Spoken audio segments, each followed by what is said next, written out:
ओम श्री रामेश्वर महादेवाय नमः। ओम श्री रामेश्वर महादेवाय नमः। ओम श्री रामेश्वर महादेवाय नमः। सियावर रामचंद्र की जय, पवन सुत हनुमान की जय। जय जय शिव शंकर। आज हम लोग पांचवी कथा सुनने जा रहे हैं। पिछले कथा में हम लोगों ने शिव जी का संवाद और राम नाम की महिमा सुनी। अब आज ऋषि याज्ञवल्क्य जी भारद्वाज जी को राम जी का कथा सुनाने जा रहे हैं और ये वही कथा सुनाते हैं जो शिव जी माता पार्वती को सुनाई। अब इस कथा को हम लोग आज आगे बढ़ाएंगे। सुन शुभ कथा भवानी, रामचरितमानस बिमल कहा, भुसुंडी बखानी सुना बिहग नायक गरुड़। हे पार्वती, निर्मल रामचरितमानस की वह मंगलमयी कथा सुनो जिसे काग भुसुंडी जी ने विस्तार से कहा और पक्षियों के राजा गरुड़ जी ने सुना।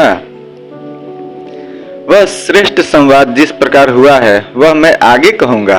अभी तुम श्री रामचंद्र जी का अवतार का परम सुंदर और पवित्र अर्थात पाप नाशक चरित्र सुनो। श्री हरि के गुण, नाम, कथा और रूप सभी अपार, अगणित और असीम है। फिर भी हे पार्वती, मैं अपनी बुद्धि के अनुसार कहता हूँ, तुम आदर पूर्वक सुनो। सुनु गिरिजा हरि चरित सुहाए, विपुल विशत निगमागम गाए। हरि अवतार हे तुझे ही होई, इंथी मिंद कहीं जाए न सोई। हे पार्वती सुनो, वेद शास्त्रों ने श्री हरि के सुंदर, विस्तृत और निर्मल चरित्रों का गान किया है। हरि का अवतार जिस कारण से होता है वह कारण बस यही है। ऐसा नहीं कहा जा सकता। अनेकों कारण हो सकते हैं और ऐसे भी हो सकते हैं जिन्हें कोई जान ही नहीं सकता। हे सयानी पार्वती सुनो, हमारा मत तो यह है कि बुद्धि, मन और वाणी से श्री रामचंद्र जी की तर्कना नहीं की जा सकती।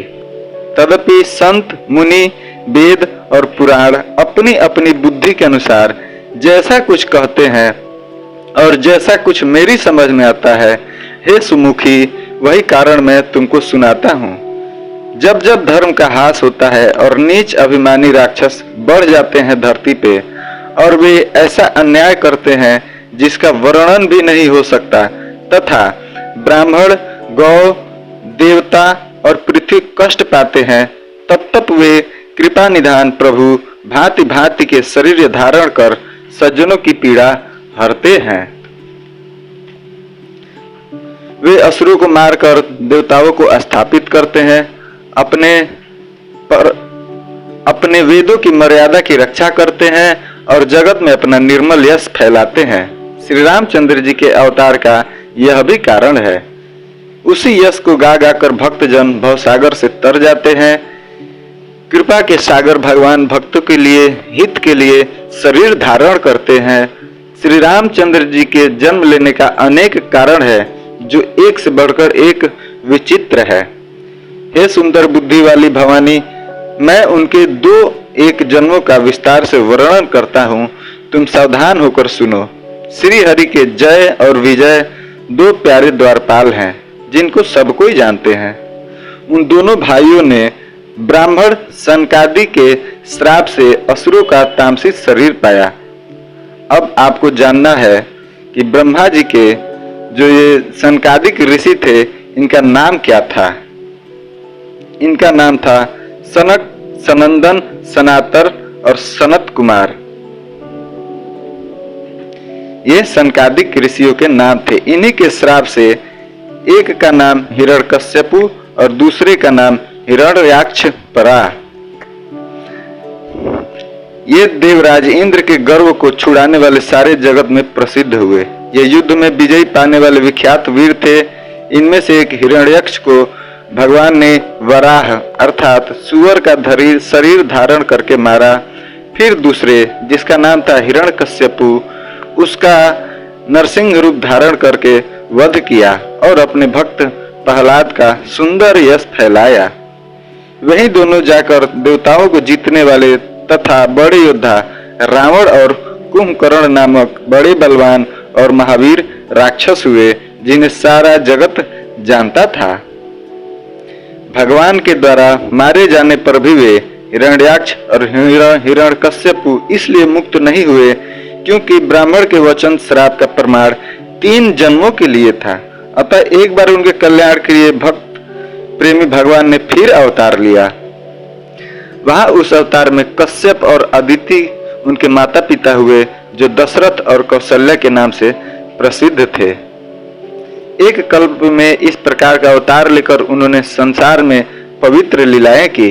एक कल्प में सब देवताओं को जलंधर जैसे दैत्य से युद्ध में हार जाने के कारण दुखी होकर शिव जी ने उनके साथ बड़ा घोर युद्ध किया, पर वह महाबली दैत्य मारे नहीं मरता था। उस दैत्य राज की स्त्री परम सती थी और बड़ी ही पवित्रता थी। उसी के प्रताप से त्रिपुरासुर जैसे अजय शत्रु का विनाश करने वाले शिव जी भी उस दैत्य को नहीं जीत सके। प्रभु ने छल से उस स्त्री का व्रत भंग कर देवताओं का काम किया। जब उस स्त्री ने यह भेद जाना कि उसकी व्रत प्रभु ने छल से तोड़ा है, तब उसने क्रोध से भगवान को श्राप दे देती है। लीलाओं के भंडार कृपालु हरि ने उस स्त्री को शाप को प्रामाण्य दिया, अर्थात स्वीकार कर लिया। वही जलंधर उस कल्प में रावण हुआ, जिसे श्री रामचंद्र जी ने युद्ध में मारकर परम पद दिया। एक जन्म का कारण यह था जिससे श्री रामचंद्र जी ने मनुष्य देह धारण किया। हे भारद्वाज मुनि, सुनो, प्रभु के प्रत्येक अवतार की कथा का कवियों ने नाना प्रकार से वर्णन किया है।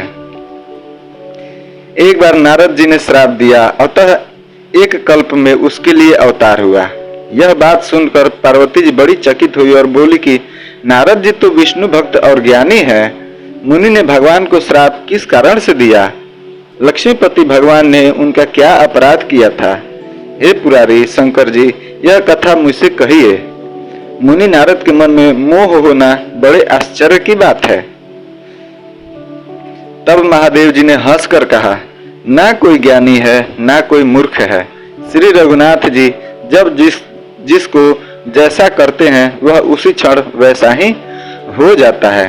कहूँ राम गुण गाथ भारद्वाज सादर सुनहूं, भव भंजन रघुनाथ भजू तुलसी तजी मान मद। याज्ञवल्क्य जी कहते हैं, हे भारद्वाज, मैं श्री रामचंद्र जी के गुणों का कथा कहता हूँ, तुम आदर से सुनो। अब यहीं पे तुलसीदास जी कहते हैं, मान और मद को छोड़कर आवागमन का नाश करने वाले रघुनाथ जी को भजो। हिमालय पर्वत में एक बड़ी पवित्र गुफा थी। उसके समीप सुंदर गंगा जी बहती थी। वह परम पवित्र सुंदर आश्रम देखने पर नारद जी के मन को बहुत ही सुहावना लगा। पर्वत, नदी और वन के सुंदर विभाग को देखकर नारद जी लक्ष्मीकांत भगवान के चरणों में प्रेम हो गया। भगवान का स्मरण करते ही नारद मुनि के साप की जो साप उन्हें दक्ष प्रजापति ने दिया था, जिसके कारण वे एक स्थान पर नहीं ठहर सकते थे, गति रुक गई और मन के स्वाभाविक निर्मल होने से उनकी समाधि लग गई। अर्थात नारद जी उस गुफा को देख के इतना मोदित हो गए, इतना वो खुशी हो गए, वहां से प्रेमवश बंध गए कि वो सोचे कि उसी गुफा के पास क्यों ना प्रभु का भजन किया जाए। नारद मुनि की यह तपोमयी स्थिति देखकर देवराज इंद्र डर गए। उन्होंने कामदेव को बुलाकर उनका आदर सत्कार किया और कहा कि मेरे हित के लिए कामदेव, तुम अपने सहायकों सहित नारद की समाधि भंग करने जाओ। यह सुनकर मीनध्वज कामदेव मन में प्रसन्न होकर चल दिए।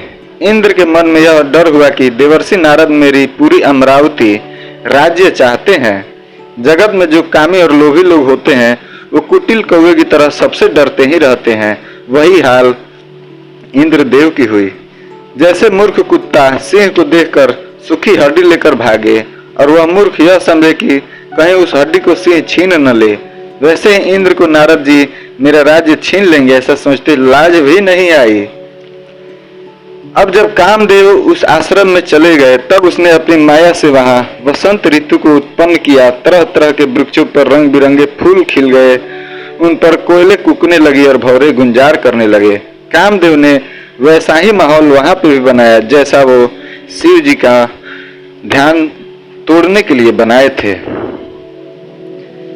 वैसा ही नारद जी के भी ध्यान को तोड़ने के लिए कामदेव अपनी माया को चलने लगे।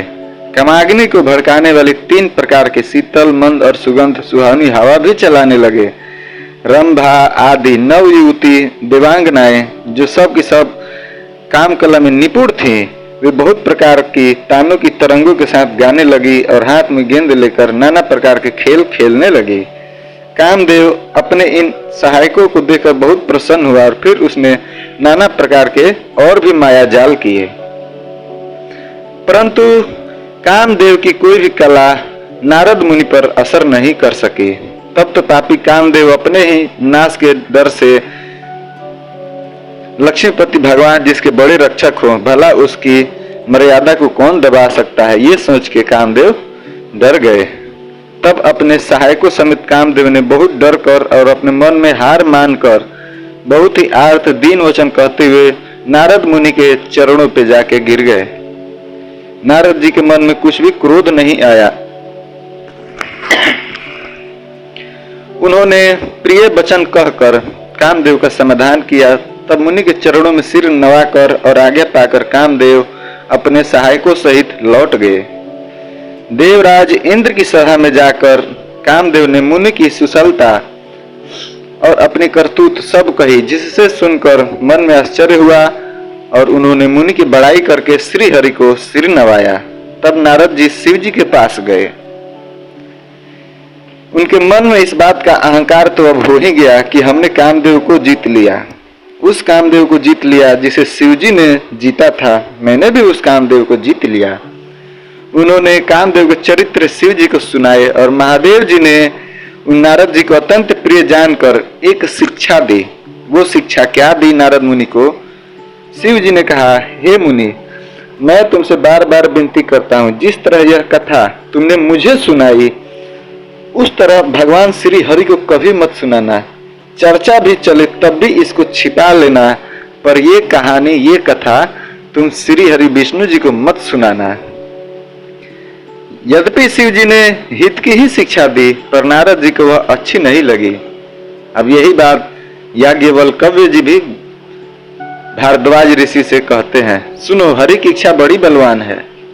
श्री रामचंद्र जी जो करना चाहते हैं वही होता है, ऐसा कोई नहीं है जो उसके विरुद्ध कर सके।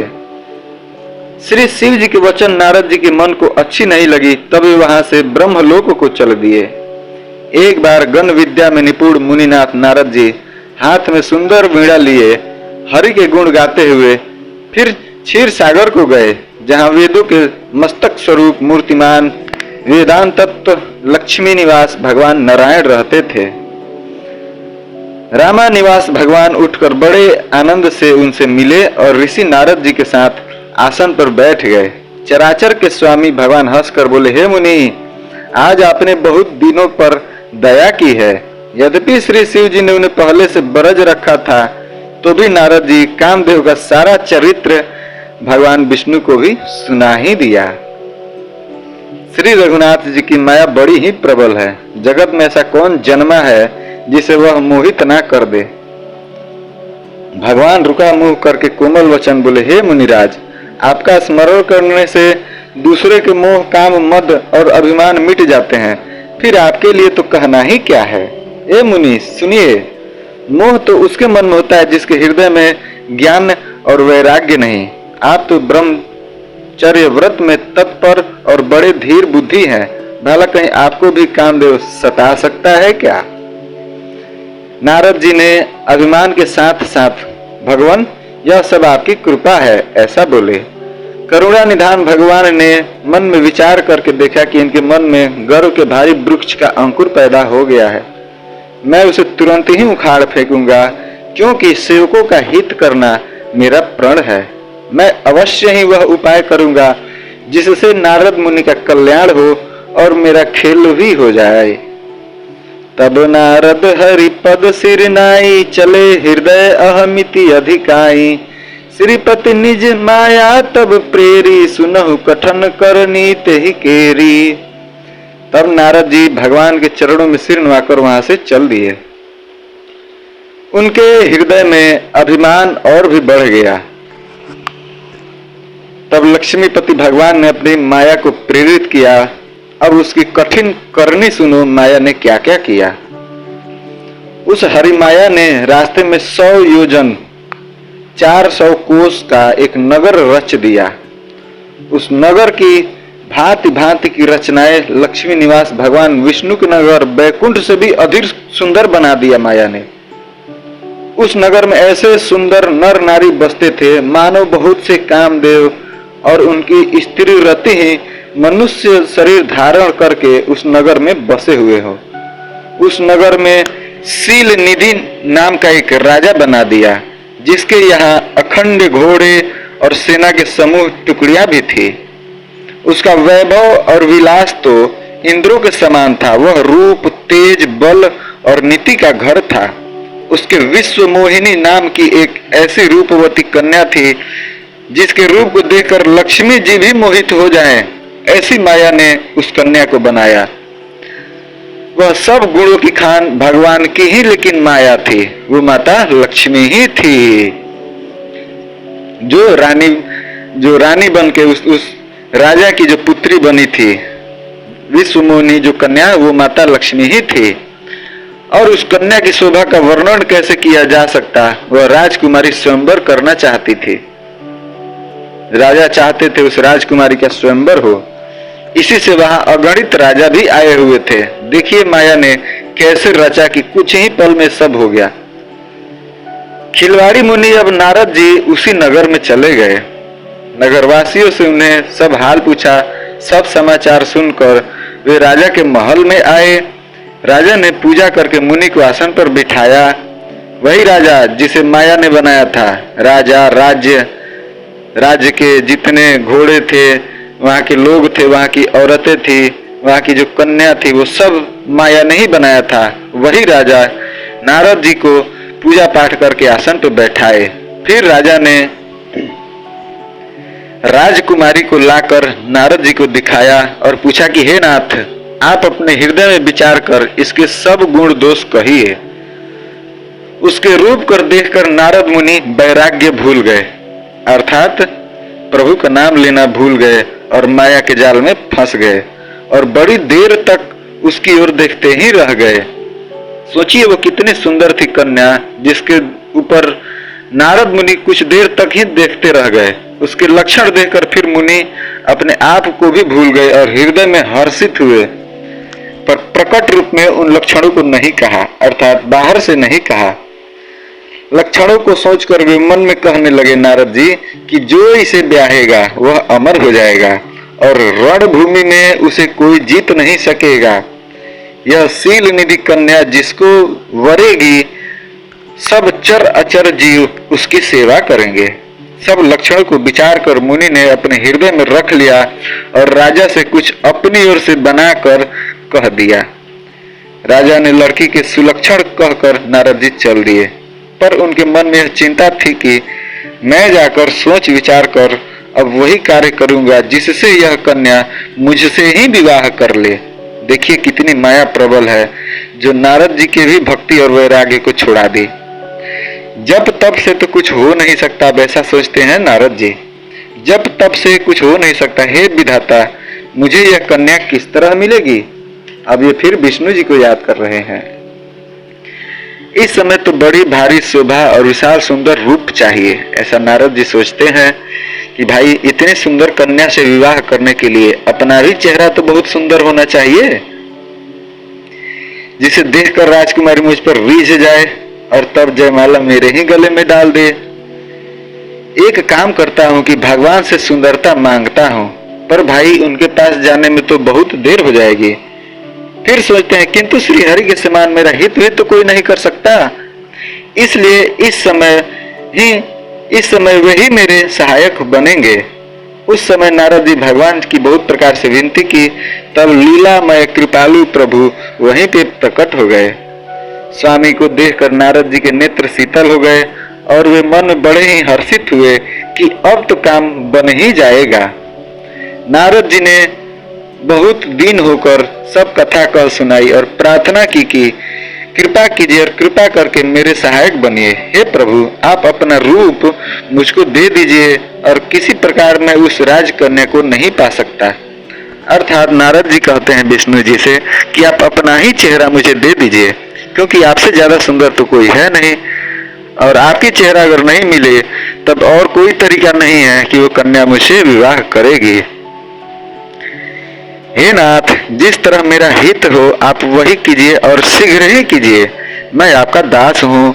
अपनी माया का विशाल बल देख दीन दयालु भगवान मन ही मन हंसने लगे और बोले, हे नारद जी सुनो, जिस प्रकार आपका परम हित होगा हम वही करेंगे, दूसरा कुछ नहीं।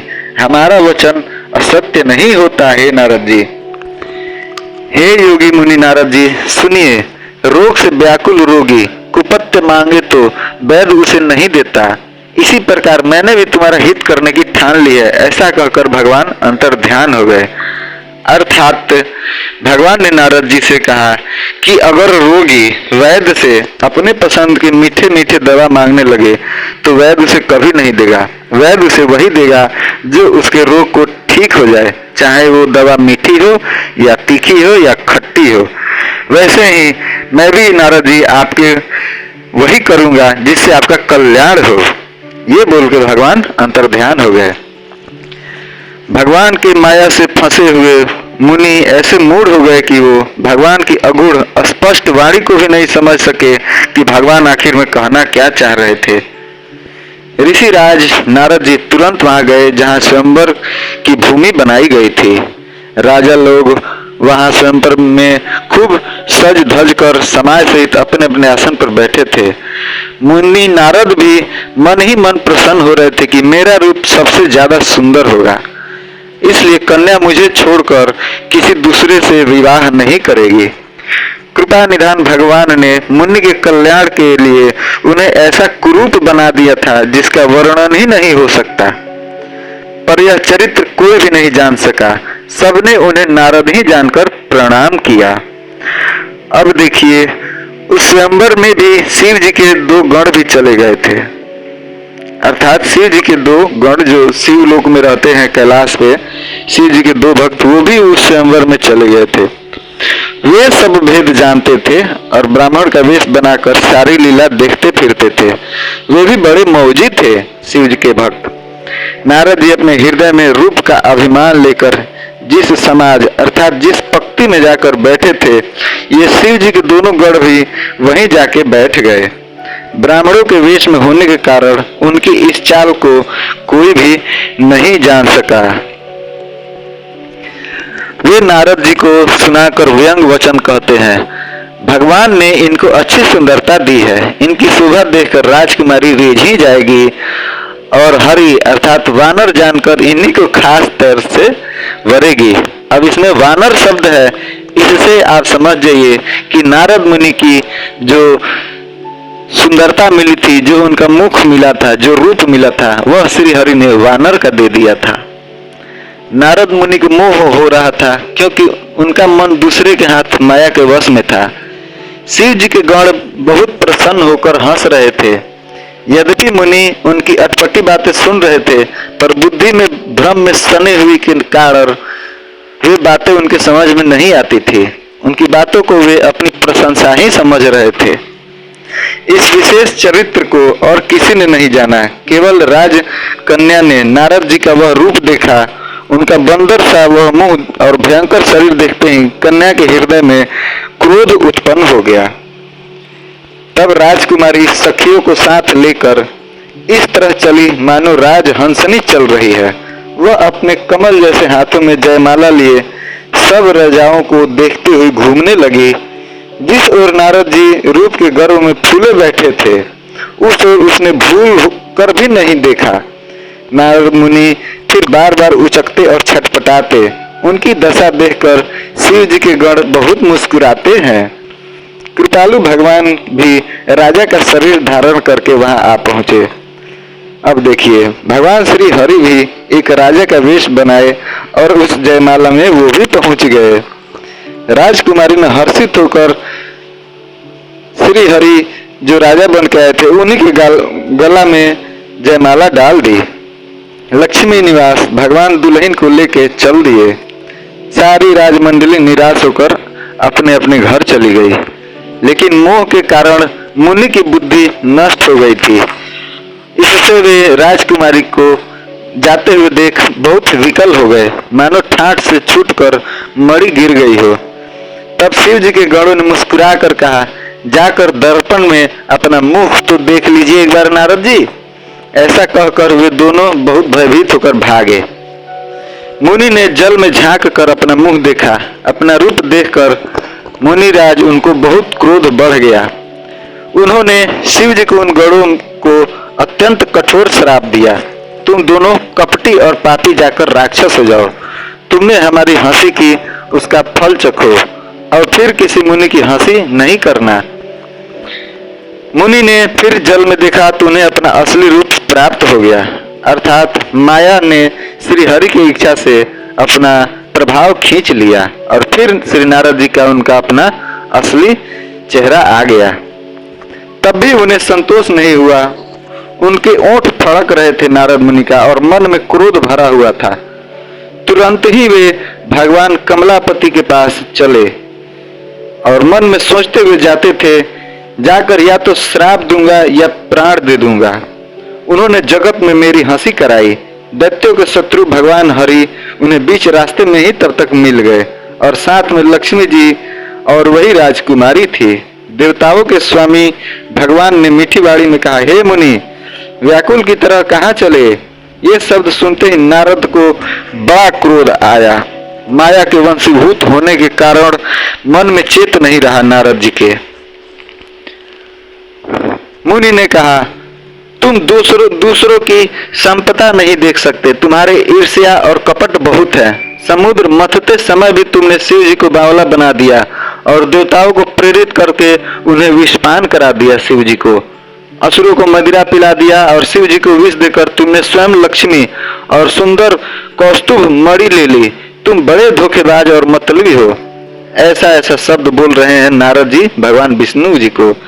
सदा कपट का व्यवहार करते हो, तुम परम स्वतंत्र हो, सिर पर तो कोई है नहीं, इससे जब जो मन को भाता है इच्छा से वही करते हो। भले को बुरा और बुरे को भला कर देते हो। हृदय में हर्ष विषाद कुछ भी नहीं लाते। सबको ठग ठग कर परख गए हो और अत्यंत निडर भी हो गए हो। इसी से ठगने के काम में मन में सदा उत्साह रहता है। शुभ अशुभ कर्म तुम्हें बाधा नहीं देते। अब तक तुमको किसी ने ठीक नहीं किया। देखिए कैसे कैसे शब्द नारद मुनि बोल रहे हैं भगवान श्री हरि को। भले भवन अब बायन दीना, पाव हुगे फल आपन किन्हा, बंचे हु मोहि जवन धरि देहा, सोई तनु धरहु श्राप हम एहा। अब कि तुमने अच्छे से बैर बना दिया है, मेरे जैसे जबरदस्त आदमी से छेड़खानी की है, अतः अपने किए का फल अवश्य पाओगे। जिस शरीर को धारण करके तुमने मुझे ठगा है, तुम भी वही शरीर धारण करो, यह मेरा श्राप है। तुमने हमारा रूप बंदर का सा बना दिया था, इससे बंदर ही तुम्हारी सहायता करेंगे। मैं जिस स्त्री को चाहता था उससे मेरा वियोग कराकर तुमने बड़ा आहित किया है, इससे तुम भी स्त्री के वियोग में दुखी हो गए। श्राप को सिर पर चढ़ाकर हृदय में हर्षित होते हुए प्रभु ने नारद जी से बहुत विनती की और कृपा निधान भगवान ने अपनी माया की प्रबलता खींच ली नारद जी के ऊपर से। जब भगवान ने अपनी माया को हटा लिया तब वहां न लक्ष्मी ही रह गई न राजकुमारी ही। तब मुनि ने अत्यंत भयभीत होकर श्री हरि के चरण पकड़ लिए और कहा, हे शरणागत के दुखों को हरने वाले, मेरी रक्षा कीजिए। हे कृपालु, मेरा श्राप मिथ्या हो जाए। तब दिनों पर दया करने वाले भगवान ने कहा कि यह सब मेरी इच्छा से ही हुआ है। हे मुनि, मैंने आपको अनेक खोटे वचन कहे हैं, मेरे पाप कैसे मिटेंगे? ऐसा नारद जी कहते हैं श्री विष्णु जी से। फिर भगवान कहते हैं, जाकर शंकर जी के सतनाम का जप करो, इससे हृदय में तुरंत शांति होगी। शिव जी के समान मुझे और कोई प्रिय नहीं है, इस विश्वास को भूल कर भी न छोड़ना। देखिए, एक बार और ये सिद्ध हो गया कि प्रभु राम शिव जी को अपना गुरु, अपना आराध्य, अपना भगवान मानते हैं और शिव जी प्रभु राम को अपना आराध्य मानते हैं। इन दोनों में से अगर आप किसी एक को पूजते हैं और एक का अनादर करते हैं तो आप कभी भक्ति नहीं पा पाइएगा। अगर आप राम जी को पूजते हैं तो आपको शिव जी को भी पूजना होगा, अगर आप शिव जी को भी पूजते हैं तो राम जी को भी पूजना होगा। यह जीवन में ध्यान रखिए। फिर कहते हैं, हे मुनि पुरारी, शिव जी जिस पर कृपा नहीं करते वह मेरी भक्ति नहीं पाता। हृदय में ऐसा निश्चय करके जाकर पृथ्वी पर विचरो, अब मेरी माया तुम्हारे निकट नहीं आवेगी। बहुत प्रकार से मुनि को समझा बुझाकर ढाढ़स देकर तब प्रभु अंतर्ध्यान हो गए और वह नारद जी श्री रामचंद्र जी के का गुणों का गान करते हुए सत्यलोक ब्रह्मलोक को चल दिए। शिव जी के गणों ने जब मुनि को मोह रहित और मन में बहुत प्रसन्न होकर मार्ग में जाते हुए देखा तब वे अत्यंत भयभीत होकर नारद जी के पास आए और उनके चरण पकड़कर दीन वचन बोले। वही दोनों शिवगण थे। हे मुनिराज, हम ब्राह्मण नहीं, हम शिव जी के गण हैं। हमने बड़ा अपराध किया जिसका फल हमने पा लिया। हे कृपालु, अब श्राप दूर करने की कृपा कीजिए। दिनों पर दया करने वाले नारद जी ने कहा, निशिचर जाए हो तुम दो, वैभव विपुल तेज बल हो, भुज बल विश्व जितब तुम जहिया, धरि हहि विष्णु मनुज तनु तहिया। नारद जी कहते हैं, तुम जो दोनों जाकर राक्षस हो जाओ, तुम्हें महान ऐश्वर्य, तेज और बल की प्राप्ति हो। तुम अपनी भुजाओं के बल से सारे विश्व को जीत लोगे। तब भगवान विष्णु मनुष्य का शरीर धारण करेंगे। युद्ध में श्री हरि के हाथ से तुम्हारी मृत्यु होगी, जिससे तुम मुक्त हो जाओगे और फिर संसार में जन्म नहीं लोगे। वे दोनों मुनि के चरणों में सिर नवाकर चले और समय पाकर वो राक्षस हो गए। देवताओं को प्रसन्न करने वाले, सज्जनों का सुख देने वाला और पृथ्वी का हरण करने वाले भगवान ने एक कल्प में इसी कारण मनुष्य का अवतार लिया। इसी प्रकार भगवान के अनेकों सुंदर, सुखदायक और अलौकिक जन्म और कर्म है। प्रत्येक कल्प में जब जब भगवान अवतार लेते हैं और नाना प्रकार की सुंदर लीलाएं करते हैं, तब तब मुनीश्वरों ने परम पवित्र काव्य रचना करके उनकी कथाओं का गान किया है और भांति भांति के अनुपम प्रसंगों का भी वर्णन किया है, जिसको सुनकर समझदार अर्थात विवेक करने वाले लोग आश्चर्य नहीं करते। हरि अनंत हरि कथा अनंता, कहि सुनहि बहुविधि सब संता। रामचंद्र के चरित सुहाए, कल्प कोटि लगी जाहि न गाए। श्री हरि जी अनंत है, उनका कोई पार नहीं पा सकता। उनकी कथा भी अनंत है, सब संत लोग उसे बहुत प्रकार से कहते हैं और सुनते हैं। श्री रामचंद्र जी के सुंदर चरित्र करोड़ों कल्पों में भी गाए नहीं जा सकते। तो एक आज कथा हुआ। ये कथा तो मैं पहले भी एक वीडियो में बना के डाला है कि भगवान राम के जन्म लेने के 4 कारण। उसी में एक कारण है ये जो नारद मुनि जो श्राप दिए थे। और नारद मुनि क्यों श्राप दिए ये आप जानते हैं। तो इस कथा को हम लोग यहीं विश्राम करते हैं, फिर कल एक कथा आप लोगों को सुनाएंगे। और अगर जो लोग आज नया इस कथा को सुन रहे हैं उनसे प्रार्थना है कि वो शुरू से इस कथा को सुने तो उन्हें ज़्यादा समय समझ आएगा। और यही वजह है कि मैं ज़्यादा लंबी कथा नहीं कहता हूँ, क्योंकि समय के अभाव हो सकता है। आप लोग गृहस्थ में हैं, आप लोगों की तरह मैं भी गृहस्थ में ही हूँ। मुझे भी काम करना पड़ता है 2 रुपए परिवार चलाने के लिए। तो मैं भी छोटे छोटे कथा कहता हूँ ताकि आप लोग भी समय निकालकर सुन सके। और अगर आज जो लोग सुन रहे हैं नया नया, वो शुरू से कथा सुने और चैनल को सब्सक्राइब जरूर कर लें। और कमेंट में आपको कैसा लग रहा है ये कथा जरूर बताएं, क्योंकि हमसे भी कथा कहने में कुछ गलती हो ही जाएगी। मैं भी मनुष्य हूँ और कलयुग में मेरा भी जन्म हुआ है, तो माया मेरे ऊपर भी चढ़ ही जाती है। तो जो हमसे गलती हो आप कमेंट में बताएं। आज कथा को यहीं विश्राम देते हैं। सियावर रामचंद्र की बोलिए जय। राम चारो भैया की बोलिए जय। पिता दशरथ जी, पिता जनक जी की जय। माता कौशल्या सुमित्रा कैकेयी जी की जय। हनुमान जी की जय। चराचर जीव की जय। अपने माता पिता की जय। जय जय श्री सीताराम।